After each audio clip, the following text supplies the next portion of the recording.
Rekor-rekor baru diciptakan oleh Manchester United dalam pertandingan melawan Crystal Palace. PSG gagal lagi di UCL. Drama pertandingan dua raksasa besar Eropa di semifinal leg kedua UCL. Apresiasi setinggi-tingginya untuk pemain U23 Timnas Indonesia. Respect. Atalanta dan Leverkusen bertemu di pertandingan selanjutnya pada final Europa League.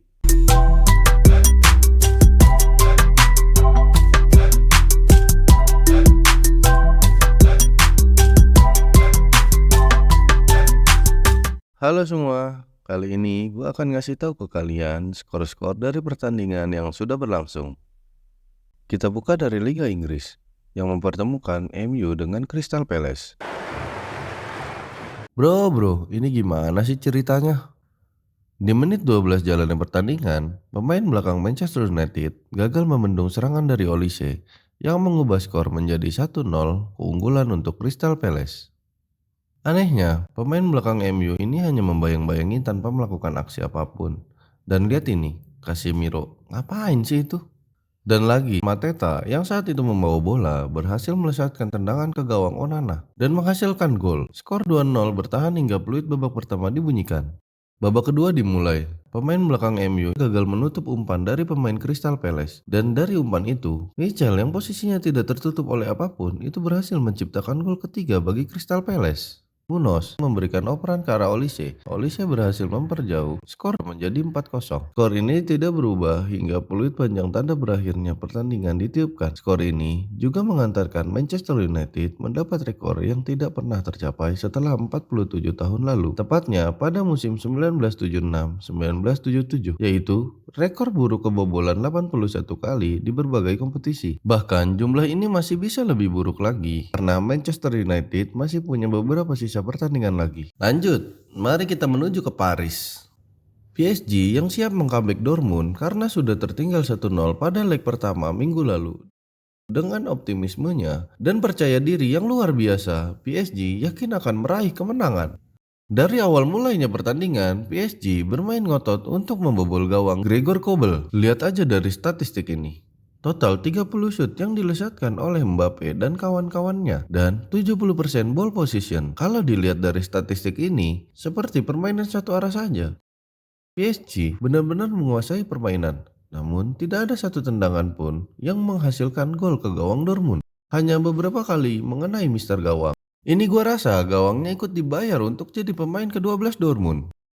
Masuklah kita ke babak kedua. 4 menit jalannya babak kedua. Dari titik corner, Dortmund berhasil mencetak angka melalui umpan yang diberikan oleh Julian Brandt dan disambut baik oleh Mats Hummels melalui sundulan dan terjadilah gol. Dortmund unggul 0-1. Tertinggal satu gol tidak membuat PSG mengendurkan serangannya. Di menit 85, Kylian Mbappe mendapatkan peluang emas, namun sayang tidak dimanfaatkan menjadi gol karena hanya mengenai mister gawang. Di menit 87, Vitinha juga melakukan tendangan yang membuat mister gawang bergetar, tapi itu hanya mister gawang, bukan sebuah gol. Hingga peluit panjang tanda berakhirnya pertandingan, PSG sama sekali tidak bisa menembus gawang Dortmund. Yang artinya dengan hasil ini membuat Borussia Dortmund melangkah lebih jauh lagi menuju final dan membuat PSG. Lanjut ke pertandingan selanjutnya. Real Madrid berhadapan dengan Bayern Munchen di Santiago Bernabeu. Pada leg pertama, kedua tim ini bermain imbang dengan skor 2-2, yang masing-masing gol diciptakan oleh Vinicius Junior di menit 24, Di Rosani di menit 53, Harry Kane dari titik penalti pada menit 57, dan Vinicius yang mengambil eksekusi penalti pada menit 83. Skor imbang ini membuat kedua tim harus bermain dengan performa terbaik mereka untuk mendapatkan kemenangan di leg kedua ini. Ketika bermain di kandang, Real Madrid bermain lebih menekan dari menit-menit awal pertandingan dimulai. Peluang demi peluang tercipta dari sosok Vinicius Junior. Namun, performa Neuer tidak bisa dipandang remeh pada pertandingan ini. Neuer berhasil memecahkan peluang-peluang yang diciptakan pemain Real Madrid. Dan pada akhirnya Bayern Munchen berhasil memecah telur terlebih dahulu dan memimpin angka pada menit 68 babak kedua melalui tendangan keras dari Anthony Davies yang mengarah ke sisi kiri gawang yang gagal dibendung oleh kiper Real Madrid Andrea Lunin. Hingga akhirnya memberikan skor 0-1 untuk Bayern Munchen. Tertinggal satu gol memaksa Don Carlo untuk berpikir keras dan merubah taktik. Pada menit ke-81, Rodrigo dan Valverde ditarik keluar, yang kemudian digantikan oleh Brahim Diaz dan Joselu. 7 menit setelah pergantian pemain, Joselu berhasil merubah kebuntuan yang dialami Madrid. Dengan memanfaatkan bola rebound hasil tendangan dari Vinicius dan blunder Neuer yang gagal menangkap bola, akhirnya Joselu berhasil mencetak angka pertama bagi Madrid. Di menit ke-88 jalannya pertandingan, skor menjadi 1-1. Lagi-lagi, Joselu menjadi aktor penting pada pertandingan malam ini. Pada menit ke-90 plus 1 waktu tambahan, Joselu menambah angka sekaligus membawa Madrid menjadi pemenang dalam pertandingan malam ini. Walaupun awalnya sempat ada pengecekan VAR pada gol ini karena ada protes offside, setelah pengecekan tersebut, gol tetap dianggap sah karena posisi Joselu tidak lebih maju dibanding bola umpan dari Rudiger. Skor 2-1 bertahan hingga peluit panjang tanda berakhirnya pertandingan ditiupkan. Pada akhirnya, pertandingan ini berhasil membawa Real Madrid menuju final untuk menghadapi Borussia Dortmund. Lanjut ke kualifikasi Olimpiade Paris. Timnas Indonesia U23 berhadapan dengan Timnas Guinea U23. Baru 20 menit jalannya pertandingan, Witan mengalami duel udara dengan Isiaga Kamara yang berujung menjadi adu kepala. Dari kejadian tersebut, Witan pun tumbang dan mengalami luka yang lumayan serius. Walaupun kepalanya berbalut perban, Witan tetap memaksa untuk melanjutkan permainan. Kabarnya, luka itu sampai membutuhkan 5 jahitan yang dilakukan setelah pertandingan usai.